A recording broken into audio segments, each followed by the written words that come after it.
boom, boom, boom, boom, boom, boom. What's up, everybody? You're listening to the Hustle and Flowchart podcast with your boys, Matt Wolf and Joe Fear. Check it. Hey, welcome back to another great episode of the Hustle and Flowchart podcast. Yes. Today we have two gals from, well, they're not from, but they are down in Australia, down under. And Matt, you're going to see how he has embarrassed himself a little bit. You were so embarrassed, weren't you? I was a little embarrassed. I got like red in the face, and nobody saw it except for Joe. That I accidentally tried to guess the accents, and I guessed wrong. Don't give it away. Well, it's given away. Gotta open a loop, Matt. Come on. You're a marketer. Yeah, that's true. No. Yeah, there's better loops to open. I know. So it was fun to make fun of Matt. Usually I'm the one that says stupid stuff. Yeah. I usually get to make fun of Joe. That's true. So tables turn. But we're back with them, and they are just amazing. And actually, it's funny because they're like similar to Matt and I. They are a duo. They have kind of different personalities. They have different strengths. So we chat about what makes a great partner, how to find a partner, how to work together, how to actually work just 3 days a week because they have kids. They have kids under 5. Each of them have 3 of them. So you can only imagine what's happening. And they work from home. So just imagine that too. Yeah. So, I mean, in this episode, we really dive in on a couple things. We really wanted to dive in on how they work 3 days a week while also juggling kids, figuratively, not literally. And why not, and how not killing their partner. Yeah. Well. And how to not kill your business partner, which resonated with us. Joe and I have been business partners for a long time. We have knife fights often. We've been business partners for a while, so it's always interesting to hear other partnerships, especially ones that are so similar to ours, and how that dynamic works. So we really kind of honed in on that partnership relationship and how partners could divide and conquer and really blow up businesses if you've got that right partner. So Pretty sweet. Yeah, no, it's just like we just go down that rabbit hole for a while. We talk about some other stuff too, but marketing and traffic and some fun stuff. There's good times to be had by all. But hint, a lot of it's a mental barrier to actually work a lot less but still make more money. So for sure, that's what we're going to dig into. And also part of that parlays into what we got for you too. Yes, our sponsor. Bam. Well, GenM, evergreenprofits.com/GenM. You have to check out this tool. This is like stupid if you don't. I'm serious, man. Like this is the hidden gem. I feel like for every business owner, it doesn't matter how much money you have sitting in your bank account right now. Matt, why would you say that? Okay, so GenM is essentially a site where you can go and hire somebody to work for you for 40 hours a month for $50 a month. Right? Correct. So basically what they're doing is they're finding interns for you. So these are free, unpaid interns who are earning college credits to help you.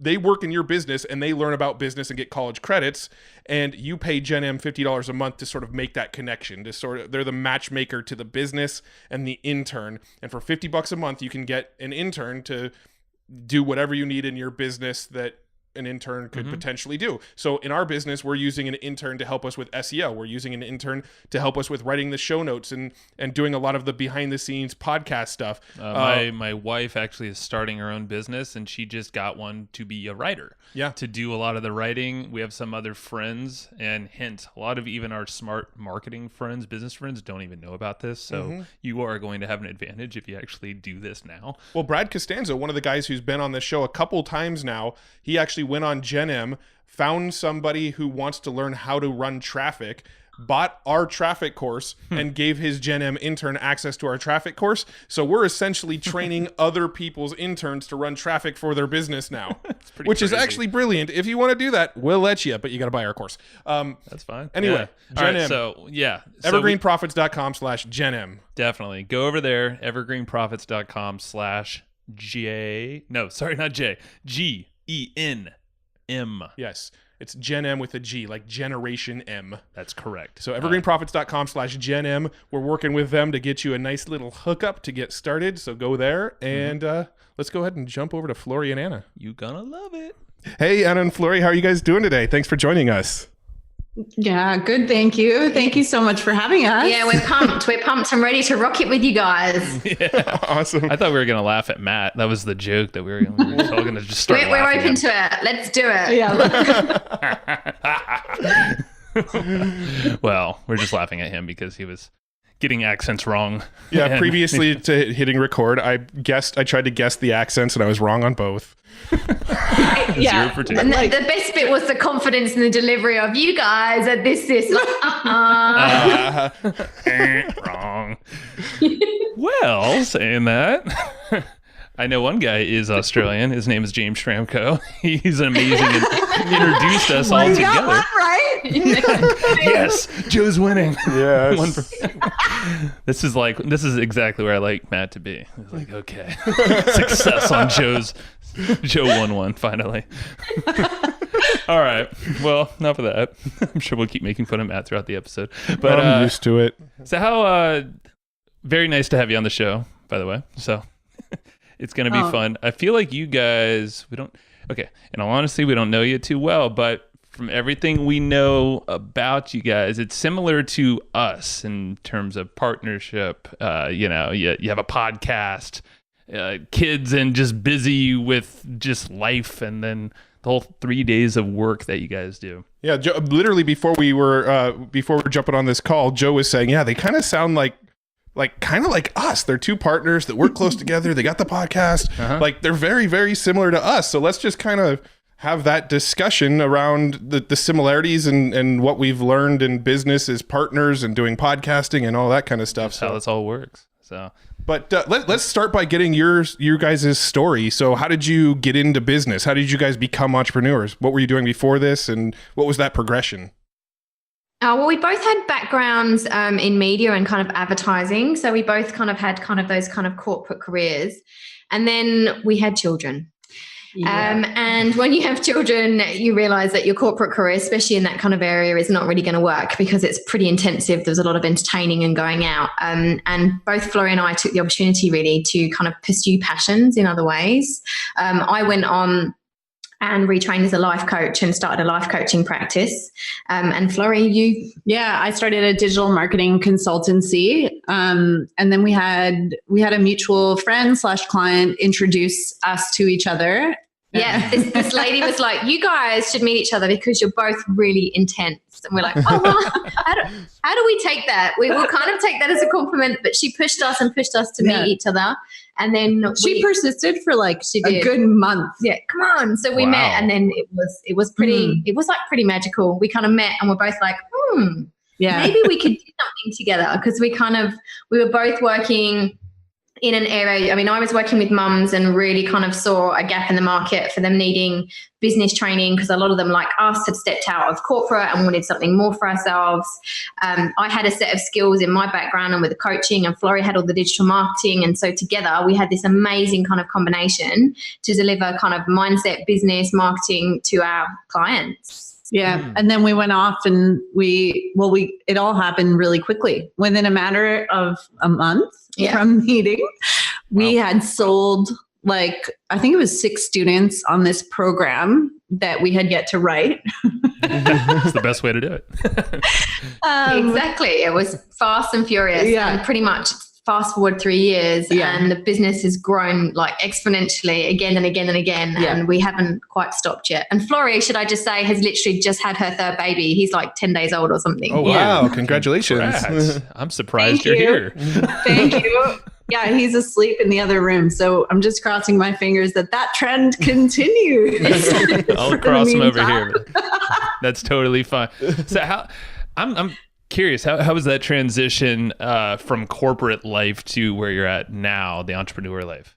Well, I think question, I know. I think for myself, and I know Anna, from speaking, we talk about it a lot, actually. One of the best things I think for us is the flexibility that we have now, being able to work for ourselves, especially with kids. So we each have 3 kids now, and it just enables us to be flexible around our family's needs and their demands, and still to be there, drop them off, pick them up from, kindy, etc.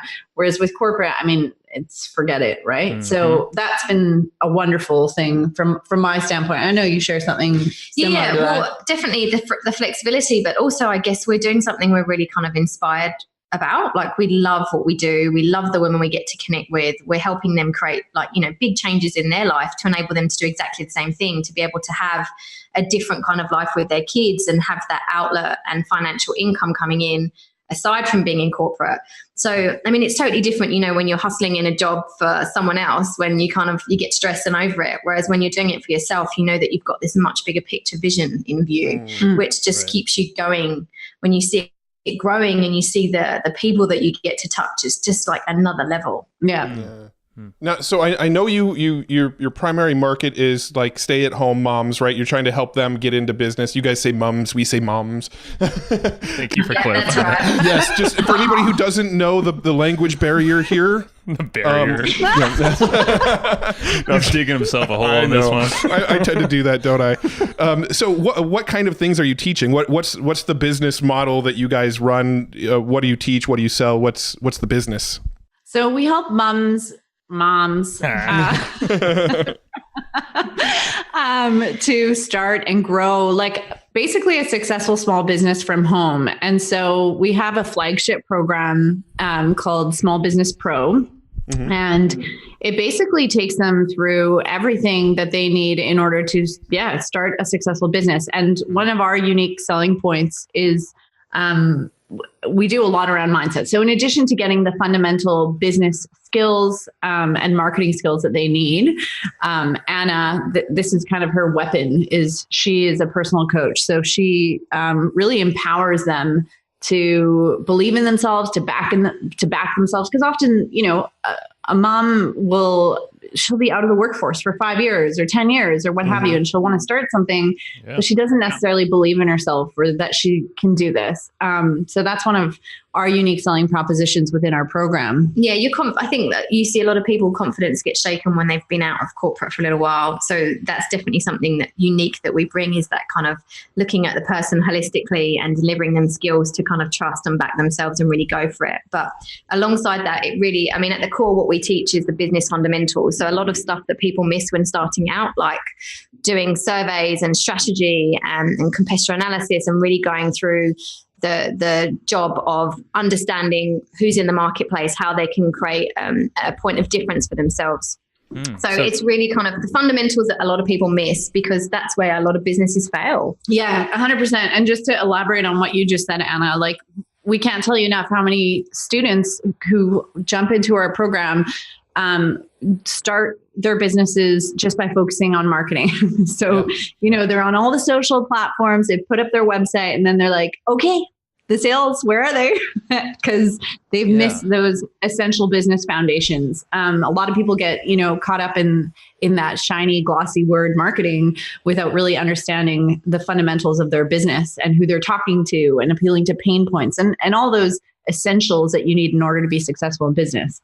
Yeah, so it sounds like you guys are the perfect combo of mindset and also very tactical with the strategy and the research, customer analysis, all that stuff.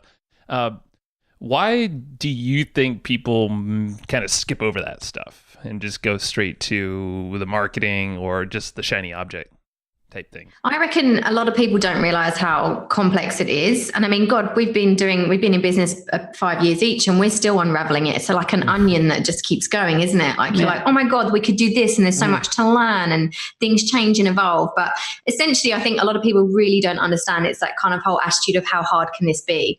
Or they, you know, ask a few friends, they poll a few friends and say, hey, what do you think of my idea? And, you know, they get the thumbs up. So that's it. That's all they need to start their business. And when they get into it is the realization that, sales aren't suddenly going to come because you put up a website page or you've got a Facebook page. Like, there's so much more to it. Yeah. So what are some of, like, if you were to give us maybe one or two important things that they should be planning for when someone's just starting out? And this is anyone. I mean, guys, I'm sure can swipe a lot of this as well. So if you're not a woman listening, definitely. I'm assuming at least. But what are some things you would suggest in that planning phase? Maybe it is someone in business, but they're going into a new niche or a new space. What would you recommend there? Surveying, we always start with surveys. So really understanding what, whether there's a demand. So ascertaining demand for what you're offering to start with, and getting really decent feedback and enough volume of responses to see this trend, and from keyword researching to Googling to actually physically sending out surveys and focus groups. That kind of stuff can be really potent in understanding your audience's wants and needs, and even the language that you can then use to, articulate your copy and sell your products. So that's one of the first places we start, and then you take them into competitor analysis and competitor analysis and figuring out their point of difference. And you said it, the niche word as well. So another language. I knew I was going to get called out. But enabling them to exactly discover a niche for themselves, because no matter what they're doing, every marketplace is getting more and more crowded. So it's so important to be able to have something that enables you to stand out and that makes you different from all your other competitors in the same space. Love it. So with the survey, going back to the survey real quick, I'm curious, who would you survey to start with if you're just starting a fresh business and you don't maybe have a list of leads or anything like that? Well, I mean, it's amazing what you can do using Facebook in terms of getting into communities of interest. So I guess you have to think about the product that you have initially and who you're looking at targeting. So if you've launched something, who might be a likely consumer, and then going into those spaces and asking for feedback. I mean, you can also do some excellent keyword research just in Facebook groups alone, just by looking at the themes that are coming up in those communities to see whether you're seeing a repetition in keywords and questions being asked. All of this stuff kind of compounds to give you an insight into what's going on, like community groups, the number of searches that come up on Google. You can even use Answer the Public as a tool to actually ascertain how many people are searching for certain questions around certain topics. And all of this stuff will really start to give you a picture of what people are looking for and whether what you're looking at is valid or not. I love that. Yeah, and I know a lot of folks, the Google Groups thing you just said there is probably one of the easiest ways to just join some groups. You can maybe even ask a question on there. You mean Facebook groups? Or Facebook groups. What did I say? Google groups? Yeah, you said Google groups. Just want to make sure I clarified. Those are very old. I was wondering. I was like, Google groups. Sorry, I was thinking a little bit. You about that? Yeah, I'm like, is that the new thing again? Yeah. So you go on Google Plus, and then that's like dead now, right? No, Google Plus, they're shutting down. Yeah. But no, the group idea is amazing. We've done that before for trying to go after a new affiliate product and figure out what the objections are and how we should create FAQ or should ask question type videos and content. So that's solid. So love it. On the other side of the business, what are some of the mindset hurdles that you seem to run into most frequently? What are the things that are barriers to people getting going, or that hold them back from making the progress they should? What do you see most commonly? A lot of fear. A lot of overwhelm. I mean, a lot of people are fearing putting themselves out there. There's a lot of fear of failure, which is completely understandable because there's a lot of investment, emotional time, money, all of these things going into it. And to be honest with you, a lot of people need to go on a bit of a discovery to see what their blocks are. And we also see a lot around money, like investment in their business and actually backing themselves. So we have to do a lot of belief work around the kind of the beliefs they're walking into in their business, because ultimately, if you don't believe you can and your focus is on fear, then that's where you're going to end up. And you have to realize that what you focus on expands. So it really comes back to you thinking about who you need to be, who you want to be, the kind of beliefs that are going to serve you. And so we do a lot of kind of digging into those things and values to help people kind of really feel, their best and understand what's potentially been holding them back so that they can reframe it or rework it. Nice. Okay. Well, I'm curious, and this is a selfish question because, okay, so it's a little change of topic here, but similar vein, because I think it goes into kind of what you're talking about now. But Matt and I selfishly, but probably for the better for everyone, is to work about 3 days per week, office time, 3 days a week. And other time, family, friends, networking, learning, whatever, what have you. Yeah. How do you guys do that? Because you're only, you said 5 years in business. 3 years in. Three years together, right? Yeah. Okay. 3 years for business school for months. Yeah. It's amazing the fact that you're already at 3 days a week. I'm curious on how, like, what does your week look like, and how did you get to that point? It's not pretty. No.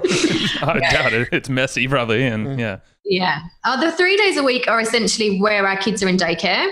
So all of our children at the moment currently are under 5. So I've got a 5, a 3, and a 2-year-old, and you've got a 5-year-old, a 3-year-old, and a newborn. And a newborn, yeah. So at the moment, that's the days that we have specifically free where we work on the business. Flori and I are kind of like opposites. I'm an early morning. I'm up at like sort of 4:30, 5, and I do 2 hours before I get my kids up and get them out the door. And then I'm normally off about 7.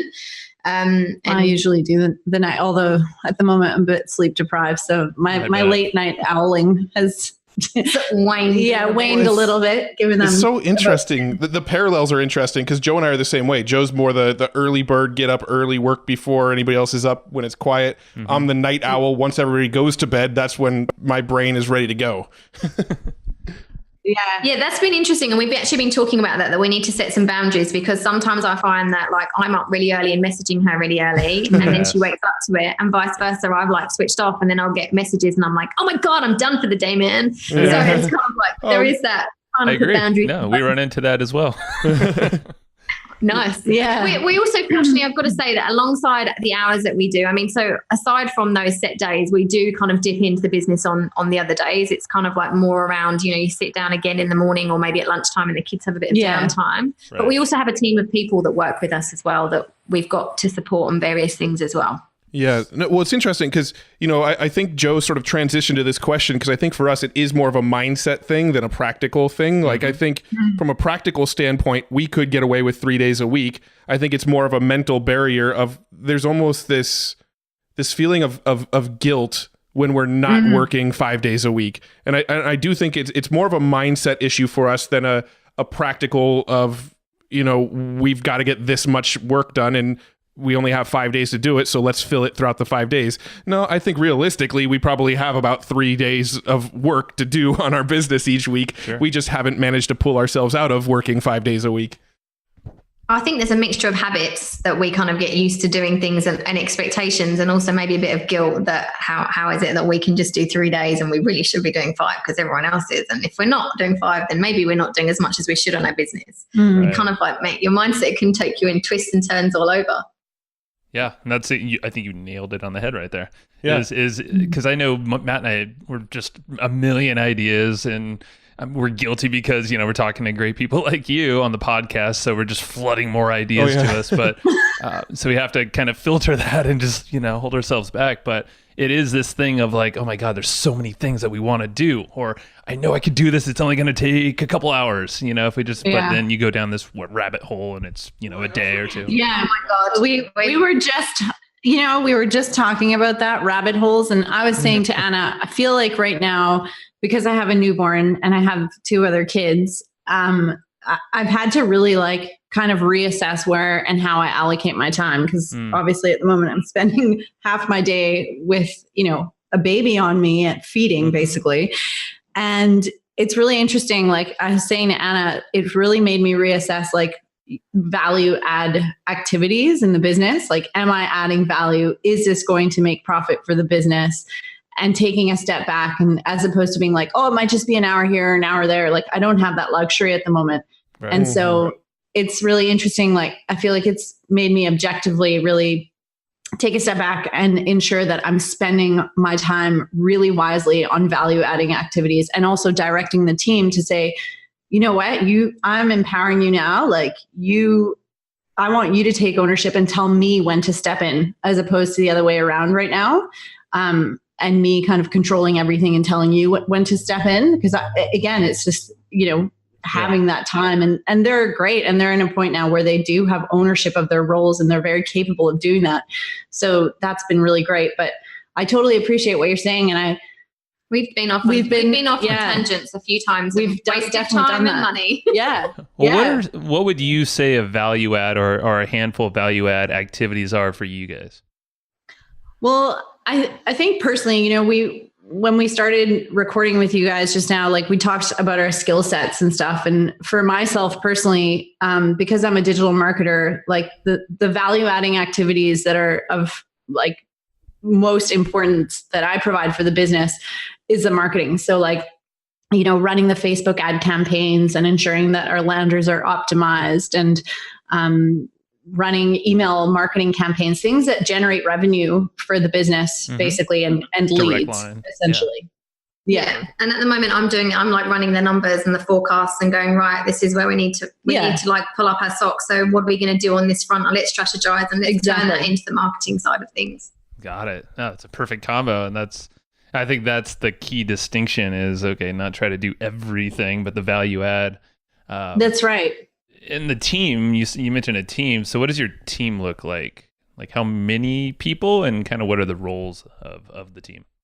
So we've got 6 people that work. They kind of contract in. They're not. Some of them are full time. Others kind of like part time. So we've got a graphic designer who comes in and really helps. We're really keen on branding. Like if you've checked out our site, you'll see that we're pretty schmick with how things look. I told Matt that actually. I was like, their branding's on point. I literally said that. So. Good. I'm glad. There you go. High five to India designer. She's a legend. She basically helps us really bring to life what it is that we want people to see and the vision that we have.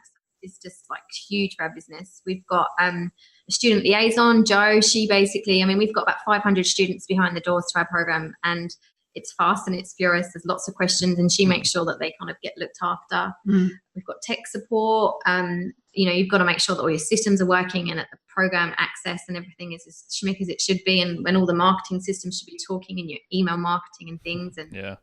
And who else am I forgetting? Well, then we have Rose. So she helps us with our podcast and editing the podcast. And then she drives, for instance, I was saying like getting the team to drive things. So she's now driving our content plan for socials, and I just write the copy for it. So, I'm getting her to direct me. So, go analyze the analytics, have a look at what's working best, go brief, India, our graphic designer, on posts that are similar to what's been performing, and then tell me, what kind of content you want me to write, as opposed to me doing all that back end work.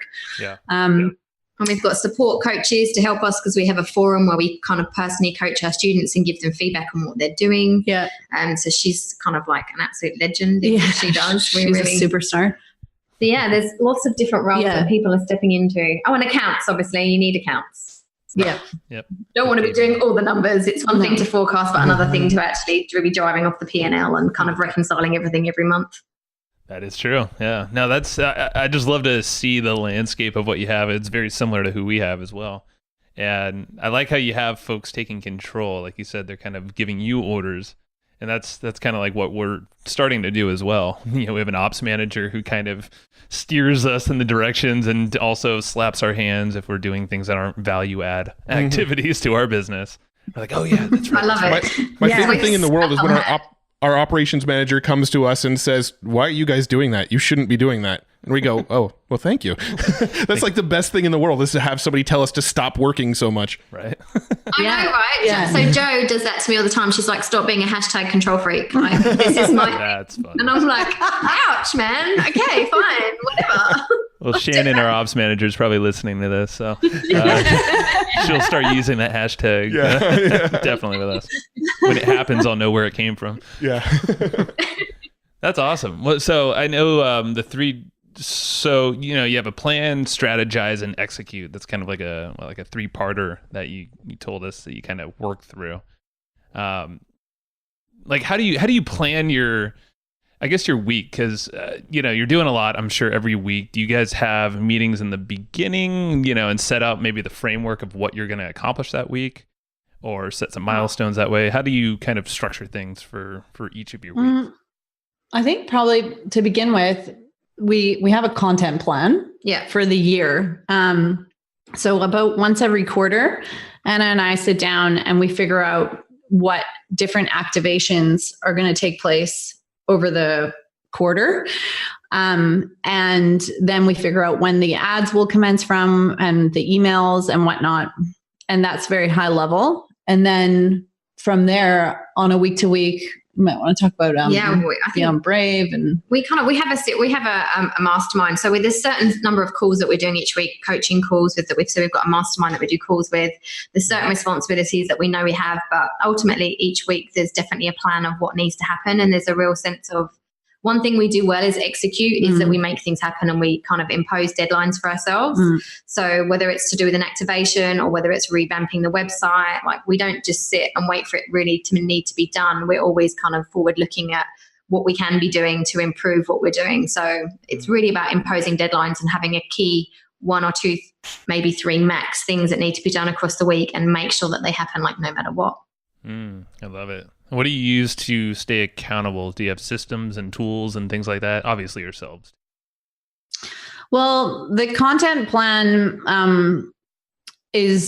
that probably doesn't, it helps us to keep track of budgets and all this stuff. That's simply a Google Doc. And then in terms of, from an accountability standpoint, to be honest, we've tried quite a few different systems. So we tried Slack, there was another one that we tried. But we found that because we're not always sitting in front of our computers and we're on our phones a lot due to the kids and just like mom life, basically, we honestly have found that just Facebook Messenger is, for Anna and I, like our go-to. It's how we started the business. And it's literally how we communicate with each other every single day. And we have tried other tools, but we just find that because we're on our phones all the time, it's just the quickest. It's the easiest for us. And we'll honestly, we'll just ping each other. Have you done this? Yeah, I love that. Yeah, because we're pretty much all in on Slack, and Facebook Messenger was one of the few tools we actually got rid of for a while, and neither of us touched it for like months at a time. We were like opposite, basically. Yeah, we were like the opposite, but we... right. I was going to say, when we met, I was in a different state to Flori, so we were literally thousands of miles apart, and basically we literally did everything by Facebook Messenger to start with, and phone calls here and there, in and around stuff. So I think it's just become part of our communication style now. Well, we've essentially had to force ourselves to start using Messenger because it's so prolific now. Everybody uses Messenger as a pretty standard way of communication. And so we've had to reinstall it on our phones and put it back on our computers so that we can pay attention to it, because we were missing so much stuff from people reaching out that wanted to be on the show or that had opportunities or whatever, because they were reaching out on Facebook Messenger and we were just ignoring Messenger. So we had to, we basically were forced to start getting back in the groove of using Messenger. Yeah. It is a balance though, like the whole checking in stuff on your phone. Like I've started to put the iPhone apps limit, like time limit on my phone now. So at 7:00, I literally have to like ignore the time limit, which is like if I really want to go into something, but definitely trying to put some boundaries on getting off those platforms. That's smart. Yeah. And I remember I used to have like the ping, the little sound every time Anna messaged me, which eventually drove me into insanity, because it was like ping, ping, ping, ping, ping, ping, ping, ping. I was like, ah! And so I've removed that, and also removed the notifications. Me too, because I go in there enough that it's like, I don't need to be staring or like listening I out. don't need the red angry red message. You have a message. Yeah. Yeah, and that's helped a lot. That's good, because I think I would lose my mind, because I know I've done that with our Slack, because it hits our phone too. So most of the time it's just on silent. I'm like, okay, nothing's an emergency unless, maybe text or call me. Okay, fine. You'll get me. Exactly. No, I'm laughing a little bit just based on like all the similarities. Like I see so many parallels. It's cool. I love it. I mean, I even have a 5-year-old and a 3-year-old myself. So like the similarities are like insane.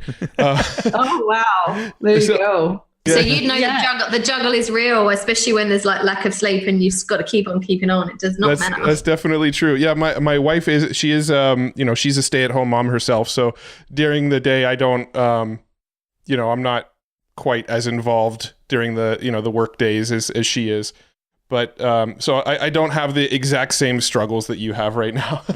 But I've definitely experienced them, especially in the newborn phase. Newborn phase, I basically took the first month off. But so I'm curious, do you have something else on this topic? Because I was about to change topics a little bit. So I'm curious about your podcast, and this is obviously kind of coming from a selfish place because we have a podcast. But anybody who we bring on the show who has podcasts themselves, I always love to like discuss it a little bit. What was the motive behind you guys deciding to do a podcast? Do you want to go? Yeah, might have to settle the baby. The motive behind the podcast was to really give people an opportunity to, I guess, experience us, to educate, to deliver value, to deliver content. It was really just something to give back to people and an opportunity to learn and come on a journey with us. And it's been something that we have used to teach. We've used to interview. I do live coaching sessions as well. So I actually do hot seats with our students, and we kind of help give value that way. But again, obviously more people learn from it as we go. So it's just become a fantastic tool for so many things. Yeah. I mean, and podcasting and you said networking as well. So are you mainly an interview podcast? No, we do a lot of teaching. So we kind of mix it up. We don't really have a specific format. Like, so kind of things move. Like we'll share, for example, one of the last episodes we ran was about the fact that we owned a big mistake that we'd made in the business. And we talked a lot about that and kind of like, how we dealt with that. So it's kind of an opportunity to be real and raw about our journey and the stuff that we've tried, as well as teaching stuff. And then we'll kind of mix in stuff, educational things with people that we think can add value and interview for our listeners as well. Yeah, no, it's podcast for us. I mean, we say it all the time, but it's like our favorite part of the business, but it's also the easiest way to create content. And then, you can transform that content in a whole variety of ways from that point. So it's always cool to hear like your application of it is similar, slightly different style podcast, but same outcome at the end of the day. It sounds like. We actually video ours as well. So we use like short form content from it and like YouTube channel. Yeah. It's all over socials as well. Yeah. It's funny you say that, because we were just chatting before we got on the podcast with you guys today around, what was one of the favorite things that we do in our business. And we were reflecting on it to each other. And yeah, we both agreed, like when we come together to record a podcast, or be interviewed for the podcast, it's probably one of the things we enjoy the most. Like it's so fun. It's an energy changer, right? Yeah. Like you go from like whatever you're doing to do, and then all of a sudden you're connecting and it's exciting. Yeah. And we love it. For sure. No, we're in that same boat. In fact, we've had conversations about if we can cut out everything in our business and only focus on our podcast, we would do it. But build the business out around it. So it's fine. Yeah, we are trying to build a business around it, but that's our goal is to pretty much only focus on the podcast, because it is legitimately our favorite thing. Just getting to have fun conversations like this and meet new people and get new ideas for the business. It's just the best. Oh, definitely. So I'm kind of curious. I want to go back. Was it Flori? Was that your baby going off in the background? Yeah. She's kind of been in and out, patting him and soothing him. That's a first for the podcast. Yes. That's great. I love it. It's real life. It's not always pretty. Yeah, no, it's great. I mean, now that you're back, I wanted to ask about the partnership. And so you guys, so Matt and I, for instance, we've been together, working together in different projects for about 12 years now.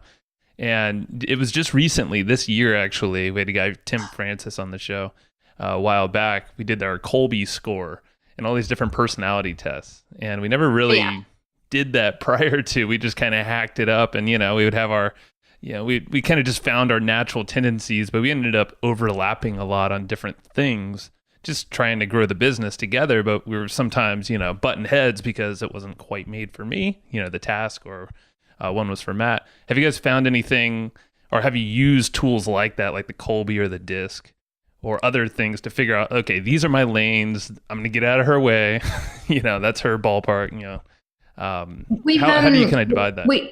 We do have a DISC. We have done DISC, and we're actually both quite similar. Like we're both high D and I energies. So we're both kind of like quite people, we like people, and we also both doers. But I think that we've naturally found our rhythm. I mean, to be honest, we're so lucky. I mean, in 3 years, we've literally never once had an argument. And, occasionally if we get slightly frustrated at things, it's just over in no time. Yeah. We just seem to have a really good, I think my side of coaching side of things helps as well, because you kind of come in from an angle where we're always trying to find an answer. But it also helps for us that we weren't friends first. Yeah.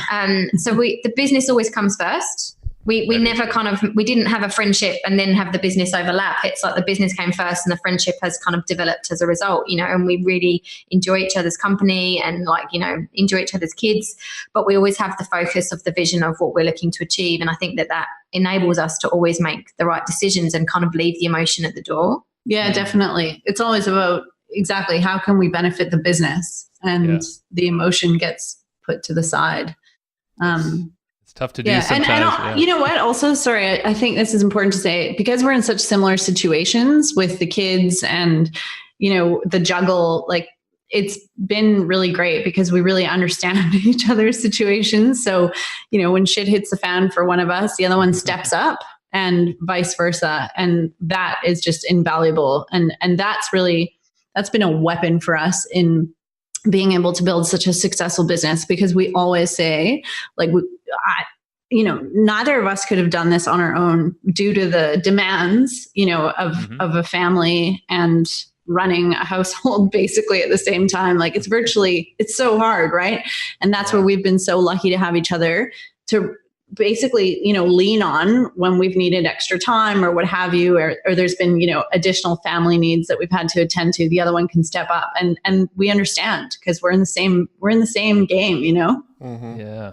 No, yeah, you're sharing a lot of the same things. And I guess, and the reason I ask this is that folks ask us all the time, because they realize, okay, we've known each other for a long time. We actually were friends first, but not great friends though. We were acquaintances. We had mutual friends, but we didn't really know each other before we started business together. That's true. Yeah, we worked together at his parents' company and kind of morphed into business for ourselves.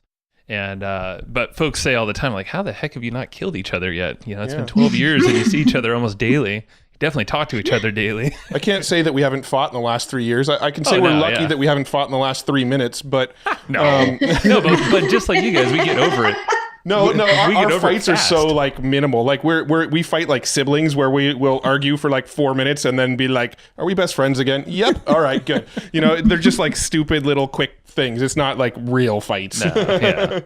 That's nice. That's nice though. I mean, I think that we kind of have we just enjoy. I think we're just lucky. We just enjoy each other really, and just enjoy what we've created. So, And it's nice to work with someone. It's freaking lonely. It is this job on your own. Like you're can be at home a lot, and that's right. It's because we work from home, and it's eventually we'd love to get an office, but right now, just given the phase and stage that we're at in our lives with our kids, it's the best. It just basically buys us the most time because we're not commuting to an office and then doing pickups and drop offs. It's just the easiest. And it does get lonely. So it's nice to be able to connect with someone and bounce ideas off each other, as I'm sure you guys have probably similarly found 100%. Being a team together. Well, it's funny because you mentioned the office thing. Joe and I have actually gotten an office for our business on 3 separate occasions now. Yeah. And pretty much without fail, 6 weeks in, we just start working from home again anyway, and we're paying rent at the office. It's true. And we're like, why the hell do we do that? And then we let go of the office, and we're like, oh, man, it'd be kind of cool to have an office again. Yeah. So, I mean, Joe and I are actually both working out of our homes again. We actually do still have access to an office space that we never ever use. Right. And we just work out of home almost every day. But Joe lives about 5 minutes from me? Yeah, so it's easy for us. Yeah, God, I mean, we could practically walk to each other's places, so it's it's kind of crazy. Yeah, I guess. Yeah, there's no secret formula, and I was like, man, what is there some magic trick or some way they've partnered up here? But really, it was just an acquaintance. It sounds like that connected you guys, and it seems like you hit it off, and it's still working. So we got really lucky. I mean, I think I definitely knew for myself I wanted to eventually work with someone because I enjoy that. I 2 heads are better than one, but also it's nice to be able to be in a team together and bounce ideas off each other. And now even having a bigger team, there's more people that we can exactly to, and you're starting to create this community, and within that we have like I said, we've got tons of students. We've got a community there as well, and you see the connections both online and offline that happen as a result, because people naturally want to gravitate and create these communities and be together. Definitely. So there's one kind of last topic that I want to touch on. I know you guys have some time constraints, so I'm very conscious of that. But I want to talk about some of your marketing strategies a little bit. Can you give us some insights into how you actually sell people into your membership? Yeah. One of the big things that we've been doing kind of periodically between, 3 or 4 times a year, we've been running big challenges. Mm-hmm. So we've been kind of like tending to take an angle of like the mindset challenge. So because it's one of our points of difference, we see a lot of people, as we said, kind of coming in a bit lost in their sense of self. So we kind of get them to think about, big picture vision for their business, why they're doing this, and then get them to look at how they're behaving and the person they're being and the results that they want. And then ultimately we take them through the small business success checklist that we have to help them really start to look at where the gaps are and what they need to be considering. So for us, we find it's very much experience based. So if we give them a 3-day challenge like that, or we run a live class, or even through the podcast quite often brings us clients because they've obviously heard us teaching, and we have cheat sheets, and we also have a resource bank, which is full of content that people can come and check out. So it is very much content and experience driven. Got it. No, I love that. And I love the challenge aspect of it all too. Yeah, if doing those challenges, quarterly challenges, it sounds like. I know I've seen those do really well. Yeah. No, I know Flori mentioned earlier that you guys were running some Facebook ads. That was kind of her side of the role. Are you guys still doing advertising into it as well? Yes. So we're basically now constantly running ads. So, for instance, right now we're going to be running an online live class on the 1st of November, I believe it is. So we're running ads to that. And that is, that's it. It's not a challenge per se, but off the back of that, if someone's interested in learning more about the program, obviously we open the platform for that opportunity and start discussing the program and driving them down the funnel, basically. Got it. Cool. All right. Well, I'm going to probably transition and just wrap this thing up in a sec here, but wanted to wrap it up with what are some, and maybe there's one book each from each of you. Is there a book that you reference often, or one that's just very memorable that you kind of just go back to, or you recommend to folks pretty often? For me, from a life coaching perspective, is always Tony Robbins' Awaken the Giant Within. Mm-hmm. Classic. I think it was just hugely life-changing for me in my early journey, and I utilize a lot of the material and recommend it to students because, it's a big, hefty book, but it really helps you to kind of connect with your ability to create change and realizing that it's all on you and you can leave the story at the door, and it's really about, the direction you want to take life in and making that your focus.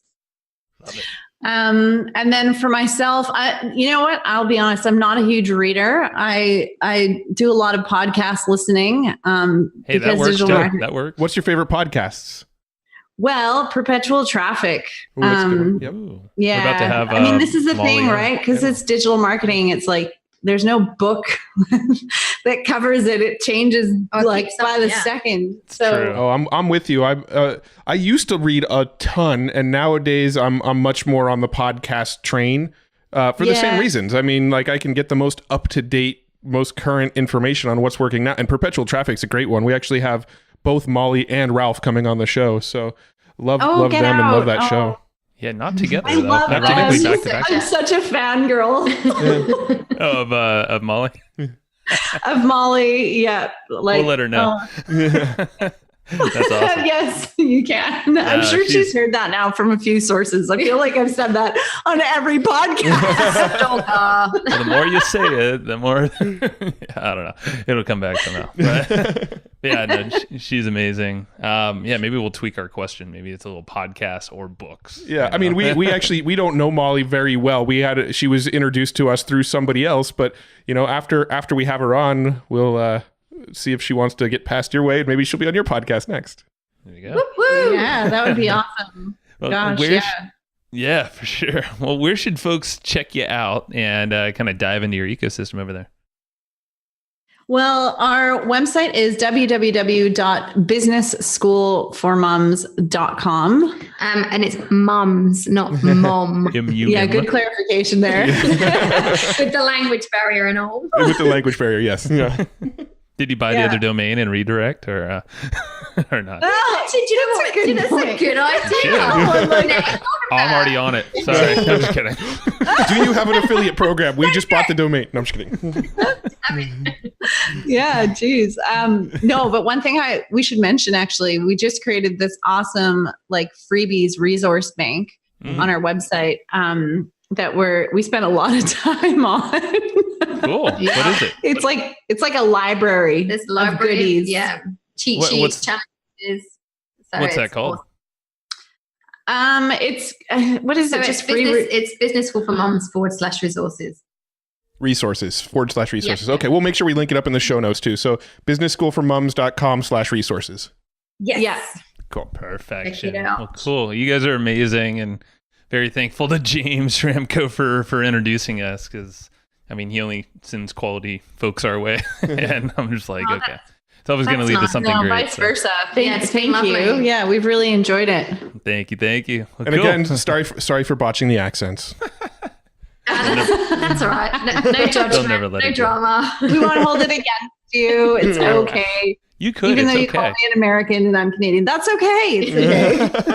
Close enough, right? No, It's all right. Joe will hold it against me for you guys. that's right. You just gave me a reason. Perfect.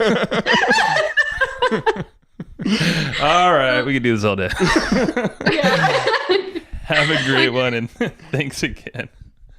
We'll speak to you soon. You're coming on our podcast. We'll speak to you soon. Perfect. I know. Looking forward to it. See ya. Yeah, The diary. likewise. All right. Thanks, guys. Bye. Thank you. Bye-bye. Awesome. Thank you so much for tuning in to that episode. I hope you enjoyed that one. Now we got something really cool for you, don't Do we? we? Oh, yeah, we do. Are you asking me if we have something cool for him? Of course we do.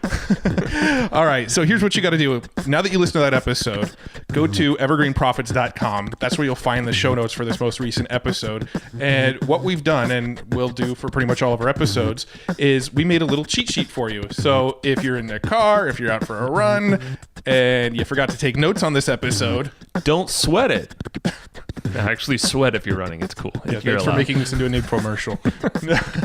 So if you go to the most recent, if you go to evergreenprofits.com, you'll be able to find the show notes for whatever episode you just looked for. If it's not on the front page, do a little search and you'll find the episode. And we make cheat sheets for all of these episodes. So if you forgot to take notes, don't worry, we took notes for you. It's a little 2-page cheat sheet of here's all the notes, here's all the takeaways, here's the links they mentioned, PDF format. You can print it, you can blow it up and make it as a poster on your wall like Joe does. Yeah, you can make it wallpaper. Yeah, turn it into wallpaper so every day you have to look at what tasks came from this podcast episode. Just think about how cool that wall would be, though. How smart you would be, how much money you would make. Absolutely. Oh my God, how cool you would look. All the people will be impressed. Also, we'll also throw in the transcripts for free. No extra charge. Even more wallpaper. It's your other wall. So yes, go to evergreenprofits.com. If this is a newer episode, the show notes should be towards the top of the page. If it's not, do a quick search, find this episode, and you should find a cheat sheet with all of the notes that we took on this episode and all of the resources and links mentioned, and get them, blow them up, put them on your wall, and turn them into wallpaper. And make some money in the process. And make some money. And there's transcripts for those of you who fast forwarded to the end, didn't listen to this podcast, and now just want transcripts, you weirdo. Yeah, definitely weirdo. But that's okay. We still love it. Evergreenprofits.com. Go to the show notes, and we love you. Love you.